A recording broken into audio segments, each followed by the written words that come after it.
Hey, podcast listeners. We had so much great conversation and so much to pack into this urban birding episode that we split it into two parts. Thanks for downloading part one. We hope you like it, and download part two.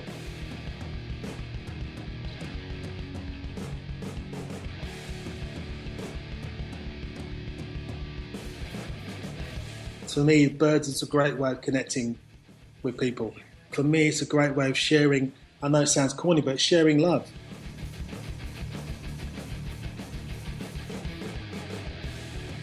You are listening to Urban Wildlife Podcast. Welcome back to another episode of the Urban Wildlife Podcast. This is one of your co-hosts, Billy Brown, with Tony Crosdale and Keith Russell. we're going to talk about some birding around the world topics. So we've got interviews with David Lindo, the urban birder out of England. We have shorter discussions with a couple other birders from elsewhere around the world. Mike Liu out of Manila in the Philippines, talking about the Wild Bird Club of the Philippines. And Dr. Joseph Onoja from Lagos in Nigeria, talking about the Lekki Bird Club there and their birding challenge. Let's do a quick introduction with Keith. Keith, who are you? My name is Keith Russell, and I am a member of the staff of the National Audubon Society. I work for the Pennsylvania State Program of National Audubon, which is called Audubon Pennsylvania, and I'm one of three staff that work for Audubon Pennsylvania in the city of Philadelphia. I've been working for Audubon Pennsylvania about 10 years. Could you briefly explain to people how there's National Audubon and they have state chapters, but there's also separate Audubons? I think a lot of people don't realize that you know, there's a lot of things with the name Audubon that aren't necessarily the same Yeah, organization. Tony, that's a very good thing to bring up because it is confusing. The National Audubon Society has been around since 1900, but since that time there have been other Audubon groups that have come up that are independent of National Audubon, but they still have Audubon as part of their name. For example, New Jersey Audubon and Massachusetts Audubon are organizations that, you know, work on bird issues in those respective states, but they are not part of the National Audubon Society. So very quickly, the state programs that are part of National Audubon have Audubon as the first name. Audubon, Pennsylvania is part of National Audubon. But if the state name is first, like New Jersey Audubon or Massachusetts Audubon, then that's a separate organization.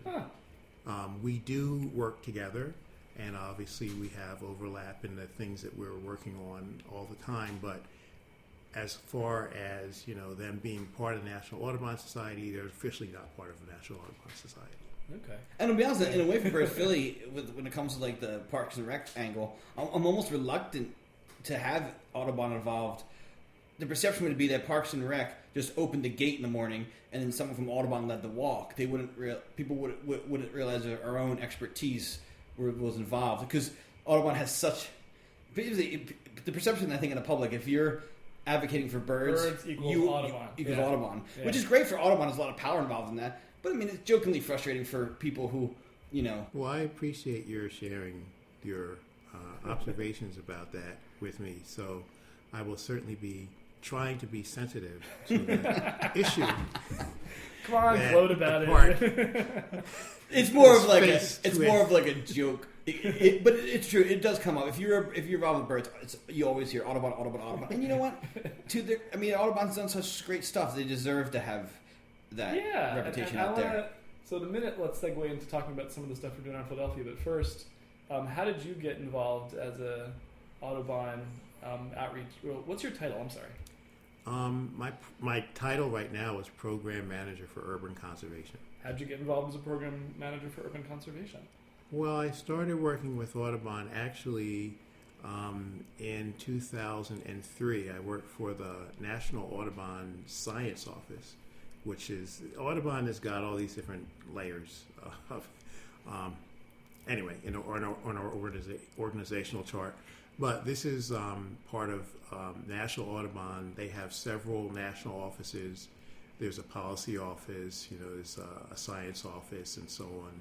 And the science office now is sort of split between the East Coast and Washington. And so originally it was all located here in Pennsylvania and up near Warminster. And so I started working with them, working on the Important Bird Area program. Okay. So that's a national program, and I was involved with, figuring out a lot of stuff that was going on with that program nationally and locally. But around 2005, there was a focus that needed to be paid to Pennsylvania and specifically to what was going on in Philadelphia. So I started working on nominating Fairmount Park as an important bird area because it had not become an important bird area yet. And so after that nomination got approved, I then I switched to working for Audubon, Pennsylvania, the state program. And we have about, I don't know how many employees we have. I think it's between 15 and 20 employees around the state. I should know that, but it varies from time to time. And most of us are located in southeastern Pennsylvania. And again, there are now 3 Audubon employees working in Philadelphia. I've been working the longest. And during that time, it's a great job because you sort of have to figure out what types of things are important for us to do and how to address them in the city. But my focus really has been on the Fairmount Park IBA and just figuring out a number of things that need to be done to address issues that birds deal with, particularly in Philadelphia. And those tend to be urban issues. They tend to be things associated with human structures like birds and glass, birds and lights, birds and non-native plants that people plant, and so on. So my focus since I've been in Philadelphia has been on these issues, and so the titles I've had have changed over the years. I'll pick one of those out just because I know more about it. The building collision issue, because you did a study on that. We years did, ago. yeah. Audubon has been working very very close collaboration with the Philadelphia Zoo's Conservation Department since 2006 on that particular issue, and also with the Academy of Natural Sciences. And we have, had so few staff that it's been difficult for us to do certain things because we just didn't have the capacity. So most of what we have been working on in Philly over the last 10 years has been done in collaboration with other organizations, including Fairmount Park. We've done a lot of work with the park. But the park has helped us on this particular study, but the zoo came to Audubon in 2006 and they wanted us to collaborate with them in starting a Lights Out program in Philadelphia. And Lights Out programs exist around the country in various cities. It's a way of getting building owners to turn out lights during migration because lights can confuse birds and contribute to birds flying into buildings and getting killed that way. So we agreed to work with them on that because we were interested in that particular issue. But in the long run, what was needed for us to raise awareness about this issue and get people to actually participate was local data. We went to the Philadelphia Building Owners and Managers Association in 2006 to try to get them to participate in the Lights Out program. And they said, well, we'd be more interested if you had some data from our own buildings and from Philadelphia. We had anecdotal data, but we didn't have a whole lot of specifics. So we did wind up going back to the drawing board, and we did a study in downtown Philly from 2008 to 2011. So it was spring and fall for 3 years. We went out and monitored an area about 3.5 square blocks for dead and injured birds every day during the spring migration and the fall migration. And we got a lot of great data. It was a really intensive study. We would be out monitoring every day at 5:30 in the morning, and we'd stay out until 8. So it was a lot of early days. But we found a lot of birds, and we got a lot of great information about how collisions occur. So basically, from that study, we made estimates about how many birds were actually colliding with buildings in that area that we looked at. We got some comparative information from other areas downtown, and we're now taking that information that we got, and we're trying to move the dial by helping people who have buildings that bird collisions are happening at to actually do something to prevent those collisions from happening. So we've been working with some colleges, universities in Philadelphia, some private businesses and other organizations to actually put up film on surfaces that they have on certain buildings where birds are colliding. And the film has patterns on it that birds can see, and that prevents them from wanting to fly into those glass surfaces because the pattern looks like something they can't fly through. Yeah. And so that's one of the big issues that we've been working on, and it's been a very exciting issue to work on because it's a really big problem in cities all over the world.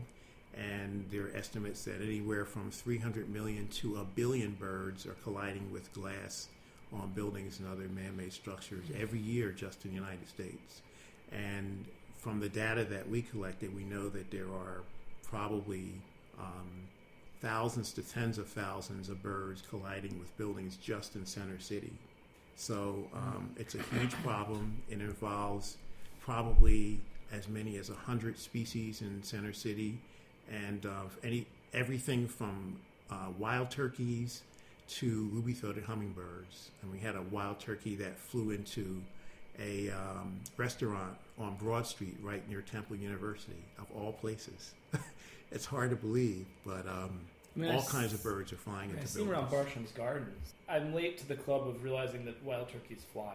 They I learned fly. this years ago, but I still don't think of them as.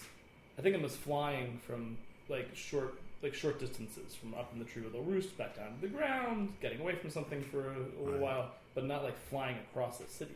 Well, I wouldn't have imagined that a wild turkey would be found dead in front of a building on North Broad Street right near Temple University. Yeah. Another one flew into a building at the University of Pennsylvania, which is closer to Woodland Cemetery and stuff. But they get around, and there's all kinds of species that are colliding with buildings in the heart of our city. One of the more unusual birds, too, that collided downtown was a yellow rail, a bird I personally have never seen in the wild. It's a pretty elusive. The wrong way. Yeah. Yeah, it's a pretty elusive species. What Very is it? hard to What does it look find. like? It's a small rail marsh bird, and it's sort of a tawny, yellowish, brownish plumage. It's only about 5 or 6 inches in length. Streaky. Okay. They're really hard to see. I only saw one once because I was in such excruciating pain because the terrain was so terrible that I was looking down, because I just At the right time? I wanted to scare it across. That was lucky. Yeah. Yeah, they're hard to find, and they're not common. They're really uncommon. Anyway, it's a huge problem. Birds migrate, and they have to go through cities to get to where they're going. And a lot of birds will actually stop and land in the middle of cities looking for, food and shelter. So we got a lot of information about birds colliding with buildings here, and now we're working with organizations throughout the city that have these problems, trying to actually do something about them. Neat. Also, Matt, who is will probably the next episode or will be on. He's been on before. My roommate Matt Halley at the Academy of Natural Sciences. He says that the vast majority of modern specimens in the museum collection all come from window collisions. Just people bringing them in. And saying, hey, I found this on the sidewalk. Yeah, And he said recently he was going through, or I don't know if he skimmed it and put it in or just saw it recently, but he saw a specimen that I collected on your study. Okay. Yeah, when I was volunteering for Keith's study at going downtown. That was so strange, the emotions, because you're still looking for birds in some respect, and so you kind of have this thing where you want to feel like you're doing a good job, so you want to collect things, but then you don't want to collect things because you want to, because it means it's dead. You want to bring stuff in to feel like you're contributing to the study, but you're also like, well, everything I bring in is dead, so it was really weird. You're trying to find stuff, but you know that what you're finding is going to not be good. Yeah. And it's a really strange, yo-yo of emotions. I did see something cool, though. I saw just a head of a yellow-billed cuckoo, so I assumed that a peregrine got it. Yeah, there was a place in our study area where there was a really, really tall building, and peregrine falcons were posted on the top of that building all the time. trying to find or catch migrating birds. And that's where we found heads all the time, because they would drop heads off the top of the building of birds that they had caught. Comcast building, right? Yeah, that's where I found the head. Yeah. This actually resonates with one of the stories that we have on the podcast out of Manila. Not a little bit. I'll say it resonates. Where you have a bird club where you have birders engaging in advocacy, not just in getting out and seeing neat stuff. And so in that one, we have Mike Liu from the Wild Bird Club of the Philippines. I'll start off and say the club is relatively new. I think it's only from about within the last 20 years. And they had started off, well, it has to be, because they started off as an e-club, as he put it, just an online group of people who coordinated to go out and look for birds together. And then they formalized into a group once they started doing advocacy, because they needed to have an official organization to be able to have any kind of standing with the government. And one of their early victories was preservation of, in Manila Bay, I guess there are islands in Manila Bay, and one of them, which was a mangrove marsh kind of habitat, they ended up getting preserved because it was critical habitat for some rare birds. I'm going to ask Tony, who I think of as my friend with Asian birding experience. He mentioned Philippine ducks and black-winged stilts. Ring any bells? Yeah. Okay, what do they look like? Blackwing stilts look very much like our... What's a stilt? So stilt is a type of sandpiper, but their sandpipers are usually... most people think of sandpipers, think of like a tan or a gray, streaky bird. These are more boldly colored. They're usually black. They're pied, black and white, and really, really, really long legs. Like extremely, maybe the longest leg is the portion of their body. They think them and flamingos are tied for having the longest leg is the portion of their body, and the legs tend to be pink or red, and then the body's usually white with black wings and some black on the neck and the head. Ours have actually black to go form a mask, but these I think just the black comes up on the nape and then on the wings. Very beautiful, and it really like a ice pick for a bill. Okay. And they're like medium. They're not tiny, but they're not huge either. And he was describing the Philippine duck as having sounds like what I think of as basic duck. I mean, looking kind of. He was describing similarities between how it looks and how a mallard might look, but he was saying that they have what people describe as kind of eyeliner. I found you because I was reading about the Las Piñas Parañaque Critical Habitat and Ecotourism Area. Yes. So if you could describe what that place is. One of the places that we looked for was a reclamation area. At that time, there were few buildings, and slowly the buildings were starting to come, and our bird watching sites keep getting developed. So these are all cordoned off. Then we stumbled upon this last piece of mangrove island with mud flats, and wow! And there were so many birds there. So we started recording. We listed down what we saw, and then one day, we heard that it's going to be reclaimed again. So we got in touch with media, with some of the people in the Department of Environment, and even with government agencies. One of the senators heard about it and conducted the press conference. So that's how we got into the media at that time. And the Department of Environment used our 5-year database to declare it as a critical habitat because it's the last mangrove with mudflat island in this part of Manila, and it's a migratory stopover point for a lot of bird species, including globally threatened Philippine duck, and I think more than 1% of blackwing stilt. Okay. So that's how we got we were able to declare it as a critical habitat. That it fell into that category called critical habitat. So if this is an area that's mud flats and mangroves, Yes. How accessible is it? Oh, because there were initial reclamation development already. The two islands were already joined together, and there was a short highway that where you can drive straight to the island. Okay. So So you don't even have to wait or take a boat. You just drive your car straight to the island. We conduct guided bird watching trips for the general public. So when we have uh, bird watching activities, we bring the people there. I mean, among other bird watching sites in Metro Manila. Okay. But there are schools which specifically ask to be taken there, and it's not just schools. Sometimes there are bank employees, Rotary clubs. Okay.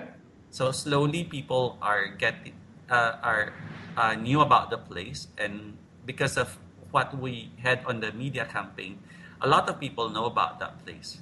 Okay. And so one of the things that when I was reading about it seemed interesting to me was the claim that there is a conflict with the airport. There was a big company, one of the biggest companies in the Philippines, that wanted to do the reclamation. And this claim about the possibility of airstrike only came out when the reclamation issue came out. The airport was built in 1969. The islands, the birds have been there since way, way back before. So how come no airstrikes have ever happened from 1969 until now? So one time they did a press conference at the airport, and we insisted that we be taken around the runway to see what birds are there. We saw a lot of cattle egrets, and they were pointing out, you see flocks and flocks of these cattle egrets here. And our response was, the cattle egrets that you find on your runway are not found on this island, because cattle egrets don't go to salt water. So it's different species that are found on the runway. We've talked about what the threats have been. Is the area still planned for development or reclamation? So far, I haven't heard of any plans in that area, but they are trying to develop other areas in Manila Bay, which we are also against. But at least for now, the critical habitat is safe. Okay, great. What kind of birds do you see around where you live? Oh no. I live in downtown Manila, and if you've been to Manila, there are very few green areas. But surprisingly, I see swallows. I see night herons pass by during sunset. There are some bulbuls and fantails.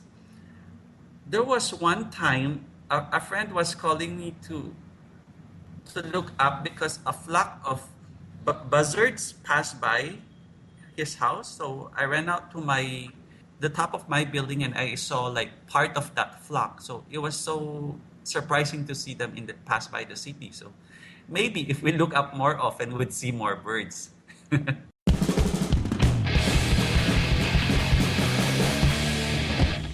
It sort of sounded to me, I mean, it was a little bit more contentious maybe where they're trying to stop development on this island, but the story about birders sneaking or finding a way onto sort of no man's land to look for birds, and then that converting into some kind of preserved habitat or park, made me think of the East Park Reservoir stuff with the Audubon. I met you, I think, around 2008. There you go. Looking at a picture of a Philippine duck. And in 2008, you were talking about it as something that could happen soon, and then... It's all relative, isn't it? So go ahead. What's the story of the East Park Reservoir? Well, Audubon has a number of educational centers around the country. Some of them are in pretty, rural settings, and some of them are in pretty urban settings. And we don't have an Audubon Center here in Philadelphia, but we should have one fairly soon. We're going to be opening a center in North Philadelphia in the Strawberry Mansion neighborhood at a site called the East Park Reservoir within the next 2 years. We've actually been working on some of the early parts of the construction of the site, and fundraising is about 95% done. Ooh. So it was done, and then the costs of the project went up, so we had to actually continue fundraising. But we're going to have a center at the East Park Reservoir that is operated by Audubon and the Outward Bound organization. So both of us will occupy the center. We'll both have staff there, and we'll both have programming there. So we hope it will be a nice collaborative project where people can come from the neighborhood or from wherever and enjoy Outward Bound activities as well as activities that we have. And we'll have staff that are operating from that center that are going out into schools, and we'll be doing programming throughout Philadelphia that will all be operating from that center. Neat. And I'm going to include also, I had recorded some audio when you led a walk there last year. Podcast listeners, on this recording of the bird walk that we took in December of 2015, led by Keith Russell to explore the East Park Reservoir, the Site 2B of the Discovery Center, you will also hear some other voices, notably of Robin Irisari and Matt Haley, friends of the podcast and frequent guests and contributors. And my daughter Magnolia also chimes in. Is the West Basin. This is about 37 acres of water. So this is the basin that's still left. We'll come all the way around this basin and be able to see the basin that is still used by the water department for water storage and the basin that's been abandoned that's now growing trees. So let's see what's out here. It looks like a bunch of gulls. Probably ring-billed gulls. I see 2 Canada geese. You got somebody right down. Five-billed grebe out there. Where you have five-billed grebe. A little white cottontail. Yeah. Swimming around here. There's birds in there. We didn't see them before, but they're swimming. Mallards. Flying. The wood ducks flying. A bunch of 2 wood ducks. Going to the left, and a bunch of mallards. And I think there might be a redneck grebe out there, which is a pretty neat bird. It's a really hard bird to find. Oh, is that the hybrid? It dove, and it was right beyond the mallards. Yeah, it's a pretty big grebe. Here are the wood ducks swimming. So I don't see the grebe right now, but it was not a pie-bill grebe. It's pretty big. Have a merlin in the tree over there. Say that one more time, Robin. We might have a merlin in that tree over there. All right, that looks like a merlin to me. The size of it. It's kind of chunky and robust. Like my merlins, like my soup. So that's the color of a merlin, and when it flew, it had those rings on the tail. Yeah, same tree. Yeah, if you look. How about that to get both of them in one tree? Is that a kestrel up at top? More colorful than the. Yeah, well, the blower bird looks like a merlin, doesn't it? Yeah. And you see the upper bird is smaller, and it does look like it has a different pattern on it. So it was a kestrel and a merlin. It is. It's a male kestrel. Do you see it perched on the pipe? That's not something you see often, like a kestrel and a merlin side by side. There he is. You can really see the difference in structure of those birds. Oh, yeah. Yeah, this is a site that was created in the 1880s, and it was an engineering marvel then. It's 100 acres, and it's basically a place where the city stores treated drinking water. So water is disseminated from the reservoir out into people's homes or out into businesses throughout Center City and North Philadelphia. So originally there were 3 large basins there in the 1880s, and gradually over time the city's population shrunk, the number of businesses declined, and businesses use a lot of water. So as the need for water declined, the need for using all 3 of those basins changed. So the city gradually used fewer and fewer of those basins. And by the 1990s, they were really the late 1990s, they were only using 1 basin. So one of the other basins, the largest basins on the site, is the West Basin. That had really been abandoned for a long time, and it had become basically a wild lake. So there were fish in it, there's aquatic plants, and there were a lot of birds. So Audubon and Outward Bound will be utilizing that basin and the area around that basin, while the rest of the site is still going to be used by Philadelphia Water for storing treated drinking water. And my understanding is there's also a site, that people had sort of been sneaking into to look at birds over the years. Well, I wouldn't characterize it quite as sneaking in, but I got permission to go into the reservoir. I requested permission to go into the reservoir during the 1980s, and I wanted to basically find out if there were birds using that site. What gave you the idea that there might be? During the early part of the 20th century, people could go into the site unencumbered. It was open to the public. But by the late 1960s, early 1970s, gates were put up to protect people from going in and drowning and protect the city from the liability from that. So nobody was going in looking for birds in recent decades. I had a more romantic idea that people were hopping the fence. And well, not supposed to. Maybe they were. But there were reports in the literature from the early part of the 20th century of all kinds of interesting waterfowl that had been seen there. So I was just interested in seeing if there were still birds there. So the water department very graciously allowed me to come in and look around. And then each year we were able to have someone come in and do a survey of what waterfowl were there during January. And that information was helpful in attracting Audubon to the site as a place to build the center. Great. And also about the site, I think it's worth highlighting that we have other nature centers around the city. The really prominent ones, whether I'll count Hines in there, but I'd say definitely. Yeah, and then but also where you work in the Wissahickon and the Northeast in Pennypack, and Schuylkill Center and the Schuylkill Center. True, that a lot of them are more middle class or bordering middle class and sort of maybe even upper class neighborhoods. Strawberry Mansion, though, is put bluntly, one of the poorest neighborhoods in the whole city. It's got very challenged educational outcomes for the kids there. It doesn't have great health outcomes for people who live there.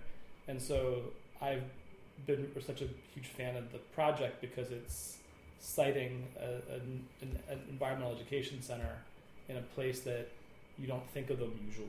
You can walk to the center from Strawberry Mansion, and there are a tremendous number of people that live right there in Strawberry Mansion. There are a number of schools.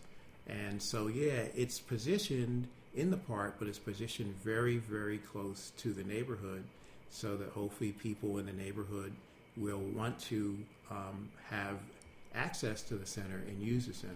Yeah. So we very purposely wanted to have the center there so that it would be easily accessible to all the residents of Strawberry Mansion. And those are some of the people that we're most interested in having come to the center.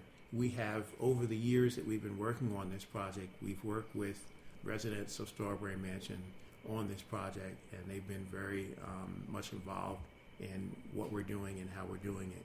So it's very much about them as well as other people. Hey, podcast listeners, we're going to wrap up the first part of this urban birding episode with an interview with Dr. Joseph Onoja of the Lekki Birding Club in Lagos, Nigeria. All right, I'm Dr. Onoja Joseph Daniel, and I'm the Director of Technical Programs of the Nigerian Conservation Foundation in Lekki, Lagos, Nigeria. The Lekki Bird Club was started as a volunteer-based bird conservation group, and this was established in March of 2009, and this is to raise the stake of bird conservation in Nigeria. So the Lekki Bird Club has its first series of bird club, the first series of bird club in Nigeria that NCF plans to set up, and we hope to also set up these bird clubs in other communities around, in other cities around Nigeria. And the activities of this bird club is to go bird watching trips, to organize talks and lectures, as well as publication in form of newsletters and trip reports to reach wider audience and people who are also interested in bird conservation or who are nature enthusiasts. Who takes part? Like, what kind of people end up birding with the bird club? Well, actually, it's open to everybody who is interested in going birding with us. and people who love nature, people who love to be around natural environment. So usually these birds, we go to natural environment for us to be able to see them. So as we are there, we also encourage people to look around and appreciate nature. So basically, nature enthusiasts are people who go out birding with us, but it's open to a wide range of anybody who wants to come out. Yeah, so far we visit bird club. I mean, the areas that have been visited are reserves. You know, an urban place like Lagos lacks some of these reserves. So we go to beaches where we can find coastal birds, seabirds. So we go to also some personal protected areas, people who set up their orchards. So we go in there to find birds. And also there are some monumental areas that are surrounded by lakes. So we go there also for some water birds. So basically, where those activities are carried out, bird watching activities are carried out, are mostly areas where we think birds can be, and then we go there. We just look for birds. Since Lagos is an urban settlement. What do you mean by an open settlement? Yeah, an urban settlement what I mean by urban settlement is the fact that Lagos is one of the largest growing cities in Africa. So you have very few places, green areas. You have very few places that are green areas. You have everywhere is almost built up. So except places that were consciously reserved as green areas. If not, every other place is a concrete jungle. So what are some highlight species for you and for the bird club? A very common species that is seen around Lagos is the red-eyed dove. It is something that is very common around Lagos. So you find that very often around built-up areas, and then you find other birds that are quite. You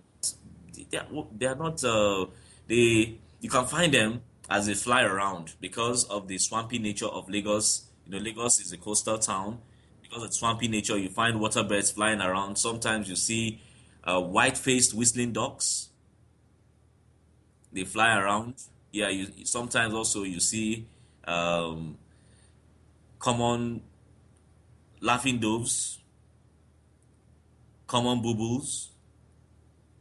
Sometimes you see western gray plantain eaters. And sometimes you even see kingfishers. For instance, the woodland kingfisher. Okay, yeah, the bird watching challenge was initiated by the Lekki Bird Club and the Nigerian Field Society.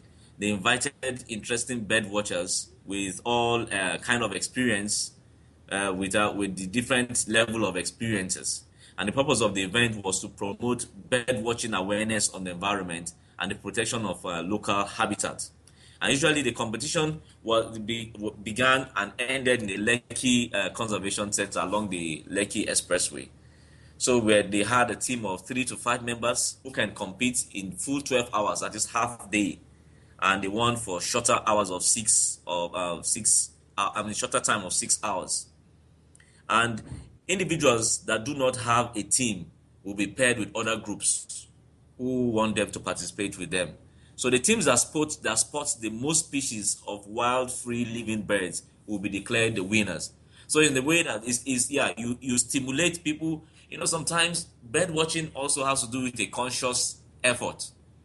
Sometimes you don't just walk and the birds meet you. Sometimes you have to look around. You have to really consciously look around for you to be able to spot the birds, because it's not all the birds that are as noisy as the one we call the common bubble. Common bubble is very noisy. If it's perched on the tree, you always find it because it always calls. But others are quiet, so it requires somebody who is consciously looking out for them to be able to see them. So what kind of counts? Like how many birds did the team see? Yeah, the teams that had the highest actually got like 36 species on their list. Yeah, 36 species on their list within the time they had the competition running.